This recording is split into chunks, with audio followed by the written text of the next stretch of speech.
ನಮಸ್ಕಾರ ಎಲ್ರಿಗೂ, welcome to my channel.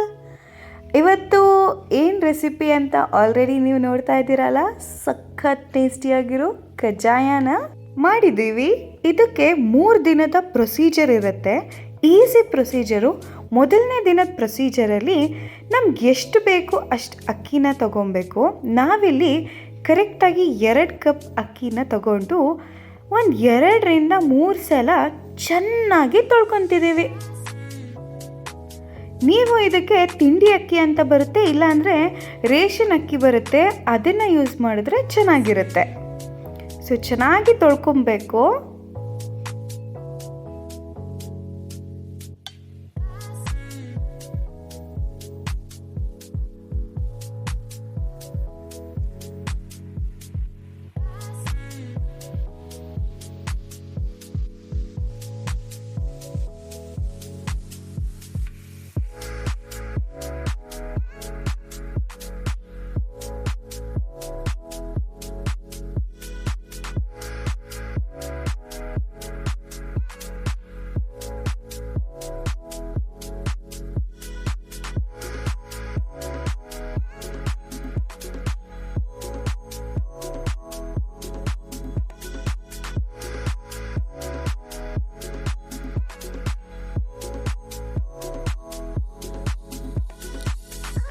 ನೋಡಿದ್ರಲ್ಲ, ನಾವು 3 ಸಲ ಅಕ್ಕಿನ ಚೆನ್ನಾಗಿ ತೊಳ್ಕೊಂಡಿದ್ದೀವಿ.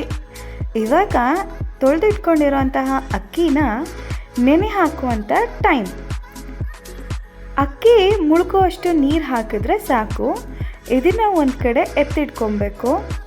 ಮತ್ತೆ ಈ ಅಕ್ಕಿನ ಈವ್ನಿಂಗ್ ಮತ್ತೆ ತೆಗೆದು ನೀರನ್ನು ಬದಲಾಯಿಸಬೇಕು. ಸೊ ಈವ್ನಿಂಗ್ ಇದು ಅಕ್ಕಿ ನೆಂದಿದೆ, ಬಟ್ ಸ್ಟಿಲ್ ನಾವು ನೀರನ್ನ ಚೇಂಜ್ ಮಾಡ್ತಾ ಇದ್ದೀವಿ. ಆ ನೀರನ್ನ ತೆಗೆದು ಮತ್ತೆ ಹೊಸ ನೀರನ್ನ ಹಾಕ್ತಿದ್ದೀವಿ. ತೆಗೆದಿಟ್ಕೊಂಡಂತಹ ನೀರನ್ನು ಗಿಡಕ್ಕೆ ಹಾಕಿದ್ರೆ ತುಂಬ ಒಳ್ಳೆಯದು, ಚೆನ್ನಾಗಿ ಬೆಳೆಯುತ್ತೆ. ಯಾಕೆ ನೀರನ್ನು ಚೇಂಜ್ ಮಾಡಬೇಕು ಅಂದರೆ, ಇಲ್ಲಿ ಅಕ್ಕಿ ಹುಳಿ ಬಂದ್ಬಿಡುತ್ತೆ, ಕಜ್ಜಾಯದ ಟೇಸ್ಟು ಚೆನ್ನಾಗಿರಲ್ಲ. ಹಾಗಾಗಿ ಮೊದಲನೇ ದಿನ 2ನೇ ದಿನ ಬೆಳಿಗ್ಗೆ ಸಂಜೆ ನೀರನ್ನು ಬದಲಾಯಿಸ್ತಿರ್ಬೇಕು. ಸೊ ಇದೇ ರೀತಿ 2ನೇ ದಿನ ಕೂಡ ಬೆಳಿಗ್ಗೆ ಹಾಗೂ ಸಂಜೆ ನೀರನ್ನು ಚೇಂಜ್ ಮಾಡಬೇಕು. ಸೊ ಇದಾಗಿದ ನಂತರ 3ನೇ ದಿನ ಅಕ್ಕಿನ ಸೋರ್ ಹಾಕೊಬೇಕು.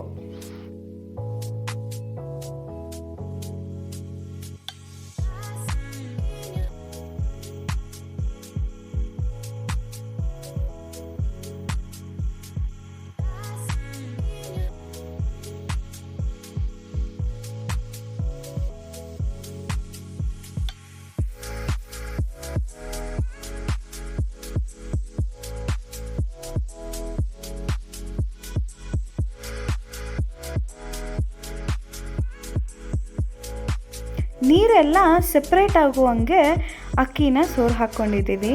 ಇವಾಗ ಇದನ್ನು ಒಂದು ಮಡಿ ಬಟ್ಟೆಗೆ ತೆಗೆದು ಸ್ಪ್ರೆಡ್ ಮಾಡಬೇಕು. ಬಿಸಿಲಿಗೆ ಒಣಗಿ ಹಾಕಬಾರ್ದು. ಮನೆ ಒಳಗೇ ಥಂಡಿ ಇರೋ ಜಾಗದಲ್ಲೇ ಹಾರಾಕಬೇಕು. ಫ್ಯಾನ್ ಕೆಳಗೆ ಹಾಕಿದ್ರೂ ಒಳ್ಳೆಯದು. ಜಸ್ಟ್ ನೀರು ಸಪ್ರೇಟ್ ಆಗಬೇಕು, ಅಕ್ಕಿ ಹಸಿಯಾಗೇ ಇರಬೇಕು. ಒಂದು 10 ನಿಮಿಷ ಈ ಥರ ಒಣಗಿಸಿದ್ರೆ ಸಾಕು.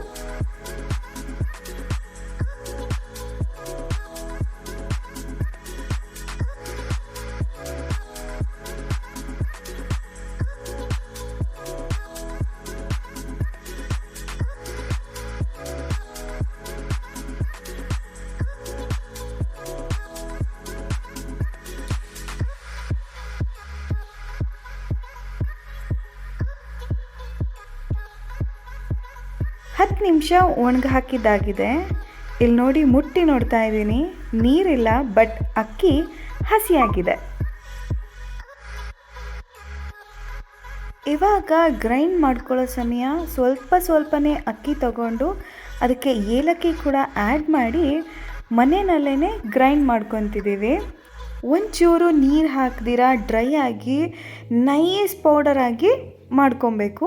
ಇದಾದಮೇಲೆ ಅದನ್ನು ಕೂಡ ಜರಡಿ ಮಾಡ್ಕೊತಿದ್ದೀವಿ.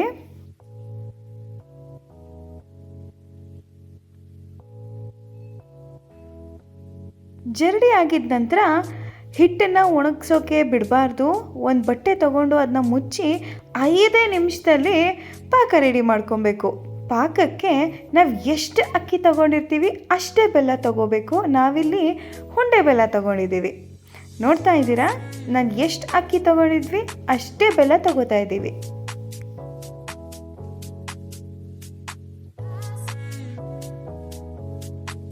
ಇದರ ಜೊತೆಗೆ ಕೊಬ್ಬರಿನ ತಗೊಂಡು ಅದನ್ನು ಕೂಡ ಪೌಡರ್ ಮಾಡಿ ಎತ್ತಿಟ್ಕೊಬೇಕು. ಅದಾಗಿದ ನಂತರ 1 ಟೇಬಲ್ ಸ್ಪೂನ್ ಬಿಳಿ ಎಳ್ಳು, 1 ಟೇಬಲ್ ಸ್ಪೂನ್ ಗಸಗಸೆನ ಲೈಟಾಗಿ ಹುರಿದೆತ್ತಿಟ್ಕೊಬೇಕು. ಇವಾಗ ಪಾಕ ರೆಡಿ ಮಾಡ್ಕೊತಿದ್ದೀವಿ. ಒಂದು 5 ರಿಂದ 6 ಸ್ಪೂನ್ ನೀರು ಹಾಕ್ತಿದ್ದೀವಿ.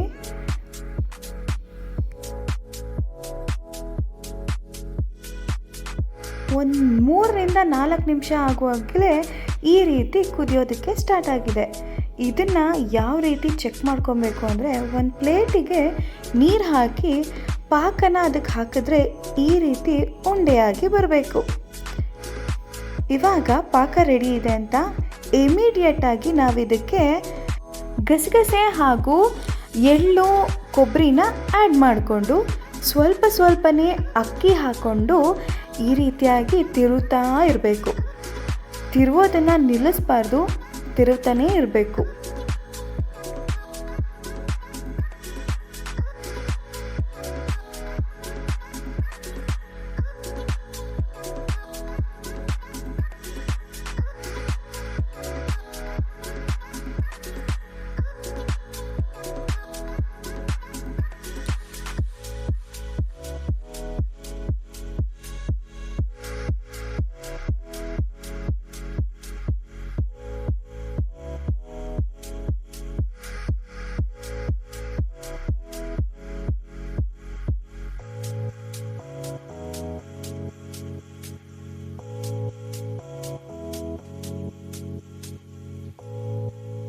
ಇದನ್ನು ನಾವು ದಪ್ಪ ತಳ ಇರುವಂತಹ ಪಾತ್ರೆನಲ್ಲೇ ಮಾಡ್ಕೊಬೇಕು.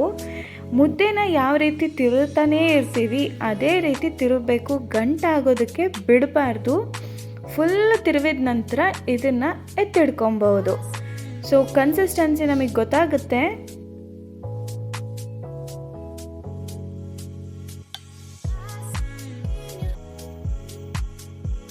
ಹಿಟ್ಟು ಇವಾಗ ಕರೆಕ್ಟಾಗಿ ಪರ್ಫೆಕ್ಟಾಗಿ ರೆಡಿಯಾಗಿದೆ.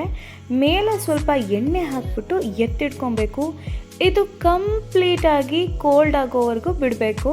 ನೀವು ಮಧ್ಯಾಹ್ನ ಇಲ್ಲ ಈವ್ನಿಂಗ್ ಕೂಡ ಇದನ್ನು ಮಾಡ್ಕೊಬೋದು. ಬಟ್ ನಾವು 1 ಡೇ ಕಂಪ್ಲೀಟ್ ಬಿಟ್ಬಿಟ್ಟು ಕಜ್ಜಾಯನ ಪ್ರಿಪೇರ್ ಮಾಡ್ತಾ ಇದ್ದೀವಿ. ಸೊ ಇವಾಗ ಗ್ಯಾಸ್ ಹಚ್ಚಿ ಒಂದು ಕಡಾಯಿಗೆ ಎಣ್ಣೆ ಹಾಕಿ ಎತ್ತಿಟ್ಕೊಂಡಂತಹ ಕಜ್ಜಾಯದ ಹಿಟ್ಟನ್ನು ತೆಗೆದು ಸ್ಮಾಲ್ ಉಂಡೆಯಾಗಿ ಮಾಡ್ಕೊತಾ ಇದ್ದೀವಿ. ಇದನ್ನು ಚೆನ್ನಾಗಿ ಫ್ಲ್ಯಾಟಾಗಿ ಕೈಗೆ ಎಣ್ಣೆ ಹಚ್ಕೊಂಡ್ಬಿಟ್ಟು ಒಂದೊಂದು ಸಣ್ಣ ಉಂಡೆಗಳನ್ನ ತಗೊಂಡು ಫ್ಲ್ಯಾಟ್ ಮಾಡ್ಕೊಬೇಕು. ಪೇಷನ್ಸಿಂದ ಮಾಡಬೇಕು. ಒಂದೊಂದೇ ಮಾಡ್ಕೋತಾ ಹೋಗಬೇಕು. ಎಲ್ಲ ಒಟ್ಟಿಗೆ ಮಾಡಿದ್ರೆ ಚೆನ್ನಾಗಿ ಬರಲ್ಲ. ಸೊ ಈ ರೀತಿ ಫ್ಲ್ಯಾಟ್ ಆದಮೇಲೆ ಮಧ್ಯದಲ್ಲಿ ಒಂದು ಸ್ಮಾಲ್ ಹೋಲ್ ಮಾಡಿ ಚೆನ್ನಾಗಿ ಕಾದಿರೋಂಥ ಎಣ್ಣೆಗೆ ಕಜ್ಜಾಯನ ಹಾಕ್ಕೊತಿದ್ದೀವಿ. ಮೀಡಿಯಮ್ ಫ್ಲೇಮ್ನಲ್ಲಿ ಇಟ್ಕೊಂಡು ಬೇಯಿಸ್ಕೊಬೇಕು. ನೋಡ್ತಾ ಇದ್ದೀರಾ ಎಷ್ಟು ಚೆನ್ನಾಗಿ ಉಬ್ಬಿ ಬರ್ತಾ ಇದೆ ಅಂತ. 2 ಸೆಕೆಂಡಿಗೆ ಉಬ್ಬಿಡುತ್ತೆ. ಸೊ ನಾವು ಮಗ್ಚಿ ಹಾಕಬೇಕು. ಸೊ ಒಂದು 10-15 ಸೆಕೆಂಡ್ಸ್ ಅನ್ನೋ ಹೊತ್ತಿಗೆ ಕಜ್ಜಾಯ ಚೆನ್ನಾಗಿ ಬೆಂದುಬಿಡುತ್ತೆ. ಆವಾಗ ನಾವು ಇನ್ನೂ ಒಂದು ಮಗ್ಚೋಕಾಯಿನ ತಗೊಂಡು ಪ್ರೆಸ್ ಮಾಡಿ ಎತ್ತಿಟ್ಕೊಬೇಕು. ಎಣ್ಣೆ ತುಂಬ ಕುಡಿದ್ಬಿಡುತ್ತೆ. ಸೊ ಈ ರೀತಿ ಪ್ರೆಸ್ ಮಾಡಿ ಎತ್ತಿಟ್ಕೊಬೇಕು. ಒಂದೊಂದೇ ಎರಡೆರಡೇ ಬೇಯಿಸ್ಕೊಂಡ್ರೆ ಒಳ್ಳೆಯದು. ಎಲ್ಲ ಒಟ್ಟಿಗೆ ಹಾಕಿ ಚಕ್ಲಿ ಥರ ಬೇಯಿಸೋದಕ್ಕಾಗಲ್ಲ. ಇದನ್ನ ತುಂಬ ಪೇಷನ್ಸಿಂದ ಒಂದೊಂದೇ ಬೇಯಿಸ್ಕೊಬೇಕು. ಬೇಗ ಬೆಂದುಬಿಡುತ್ತೆ. ಈಸಿಯಾಗಿ ಪ್ರಿಪೇರ್ ಮಾಡ್ಬೋದು. ಹಾಗೆ ಹಿಟ್ಟನ್ನು ನಾವು ಒಂದು 45 to 50 ಡೇಸ್ ಕೂಡ ಫ್ರಿಡ್ಜಲ್ಲಿ ಇಡದೆ ಕೂಡ ನಾವು ಇಟ್ಕೊಬೋದು. ನನ್ನ ಪ್ರಕಾರ ಎಲ್ಲ ಕಜ್ಜಾಯನ ಒಂದೇ ಸಲ ಬೇಯಿಸ್ಕೊಂಡು ಎತ್ತಿಟ್ಕೊಳ್ಳೋದ್ಕಿಂತ ಹಿಟ್ಟನ್ನು ಎತ್ತಿಟ್ಕೊಂಡು ನಮಗೆ ಯಾವಾಗ ಬೇಕು ಅವಾಗ ಮಾಡಿಕೊಂಡು ಬಿಸಿ ಬಿಸಿ ತಿಂತಾ ಇದ್ದರೆ ಆಹಾ ಅನ್ನೋ ಥರ ಇರುತ್ತೆ.